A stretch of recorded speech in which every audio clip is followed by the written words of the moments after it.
জানি না বন্ধুরা, ক্যামেরায় আমি ঠিক কতটা তুলে ধরতে পারছি, কিন্তু বাইরে এতটা ঝড় আর বৃষ্টি হচ্ছে, চারিদিক এত অন্ধকার হয়ে এসছে, সকাল 6টায় যেন মনে হচ্ছে সন্ধ্যা নেমে গেছে। সো হ্যালো এভরিওয়ান, কেমন আছো তোমরা সবাই?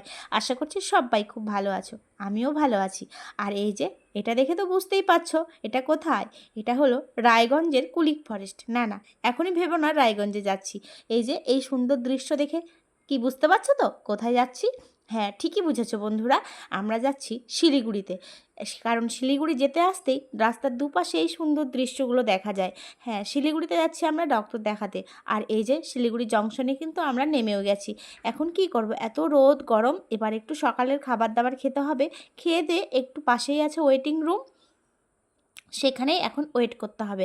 কারণ আমাদের অ্যাপয়েন্টমেন্ট নেওয়া আছে বিকেল 5টার সময়। আর এতটা সময় আমরা কোথায় কাটাবো, কিভাবে কাটাবো বুঝতে পারছি না। তাই জন্যই এখন আমরা কি করব, ওই যে খাওয়া দাওয়া করে এখন বসে থাকবো। আর যখন টাইম হবে তখন ডাক্তারের কাছে যাব। এখন রাখি, টাটা।